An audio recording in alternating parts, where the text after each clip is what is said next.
Hello, I'm Dr. Mira Frisch from the University of North Carolina at Charlotte, and I will be playing for you the Bourees from Bach's Third Cello Suite.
Hello, I'm Dr. Mira Frisch from the University of North Carolina at Charlotte, and in this video I'm going to demonstrate at a slow tempo, so that hopefully this will help you, the NCMEA Senior Regional Cello Solo, the Bourees from Bach's Suite 3.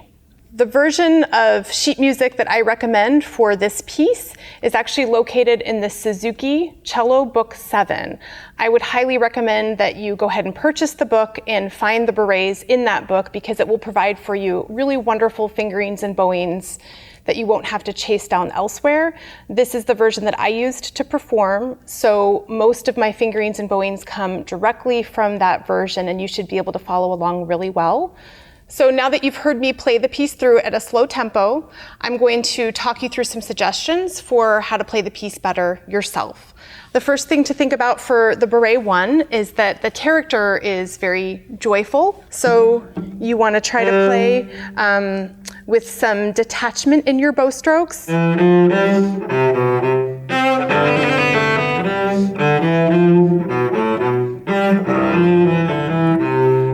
Specifically in the quarter notes. So we want to breathe a little life into the piece by playing non-legato in the quarter notes, but I would suggest playing legato in the eighth notes.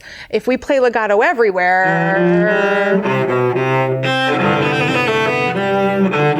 that sort of knocks the joy out of the piece. One thing that's really tricky about the first Bourree is in measure 5, with the bowing that a lot of people do, which is the one I did in the Suzuki books. If you're not careful, you have 3 down bows slurred together and 1 up bow, and several times in a row, 3 times in a row. In fact, if you're not careful, you will run out of bow. Uh-oh, you wouldn't want to have to finish the phrase like that. So what we're going to do is conserve bow on the down bows and zip to the frog in the up bows, so we can end that section closer to the frog where we want to be. The next thing I want to talk to you about it begins in measure 13 and goes on to 14 and all similar places in the Bouree 1, where there are some pretty tricky string crossings. And if we're not careful, those can be very clunky sounding. So my suggestion to you is when you're transitioning from the A to the D string, keep your elbow, your right elbow in your bow arm at the height of the A string the whole time, and allow the lower part of your arm to hit the D string. That will help you to be smooth in all of your string crossings. You need to have a familiarity for both of these bourrees, more so the second bourree than the first bourree, in terms of all of your positions from first through fourth position. So really briefly, I'm going to assume that you're all comfortable with first position. Second position is going to be whenever we scooch the hand, including thumb, downward, either a half step or a whole step. So when one replaces fingers 2 and 3, we are in second position. When one replaces the fourth finger and another half step above that, we are in third position. When thumb falls all the way into the saddle and one's across from thumb, we're in fourth position. It's going to be really important for you to be familiar with all of these positions so that you're thinking positions and not fingers. Here's an example of that from the first bourree in measure 10. If you just read the notes using fingerings that you may have played with some of these pitches before, you may get something like this. That's just me sort of staying in first position, reading the notes and hoping for the best that my pinky can find the higher pitches. That's not going to work so well. So instead, in measure 10, we need to shift to the upper form of second position. So second finger replace 4 onto that G natural. Additionally, we need a backwards extension here. So we are solidly in upper second position with a backwards extension to complete all of those notes. So in both bourrees, there are going to be several sections where it's really important for you to be thinking in a position rather than each note being found by one finger at a time. So really pay close attention to the video I made. I did it on purpose slowly so hopefully you could figure out what position I'm in and you can really try to model that. The whole hand will be there for you with all the notes available to you that you need for an individual section.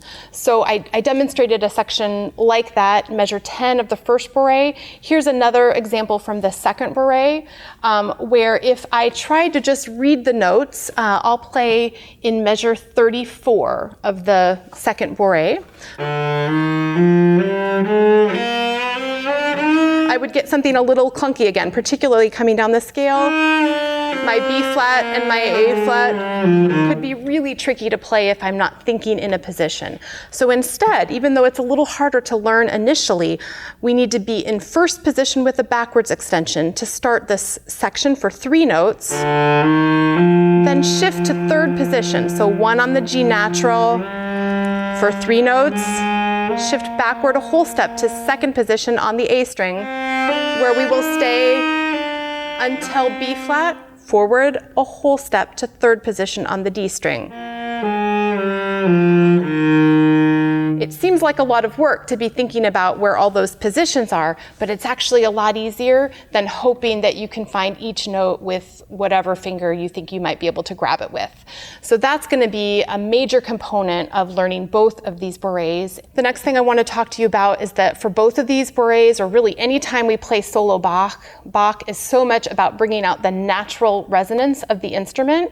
So one of the most important things we can do when we play solo Bach is to stop and make sure we are always matching the pitch of our open strings anytime we play an A, D, G, or C. So, for example, the third note of the piece, that G should be so in tune that it's exactly the same pitch as my open G. I can stop and check, and if I find that I'm wrong, I can tune it, and I can learn from my mistake and aim higher next time. Every single A, D, G, and C that you play as a stopped note on any of your strings, if they're truly in tune, they will make the corresponding open string ring along with them as in a sympathetic vibration. I like to call those notes bell tones. So if you can see, I'll play a G natural on my D string, but my open G is ringing like crazy, as if I'm bowing that string, which I'm not. Another example you might be able to see better on a video, it's not from this piece, but you can understand the concept. If I play a low D first finger on my C string and it's truly in tune and I have a nice full sound, my open D is going to ring along with this one sympathetically. Hopefully you can see that on the video. There are so many A, D, Gs, and Cs in both of these bourrees, and we want to work so hard to bring out the natural resonance of our instrument by making sure we are always matching the sound, the pitch of our open strings. Also, it's really hard to do that if your cello's out of tune, so make sure that you take the time to tune your instrument properly. And I would suggest, if you're not really comfortable with tuning on your own, that you use a tuner. There are apps for your phone that would be free, and I would recommend that you tune every single note to the tuner to make sure that you're practicing on an instrument that's very in tune. So I mentioned that the character for the first bourree is very joyful and buoyant. I interpret the character for the second bourree to be a little bit more lyrical and somber, so that's why most people tend to play it slower, and you've got all these beautiful long bows that you can really make use of. So 4-note slurs, I would give yourself the opportunity to play really full bows and really work to bring out very smooth bow changes and lyrical legato playing. So best of luck practicing these bourrees. These are one of the best and most important pieces in our repertoire, and I hope you really enjoy working on them. Again, I'm Dr. Mira Frisch from UNC Charlotte, and I wish you the best of luck preparing for your audition.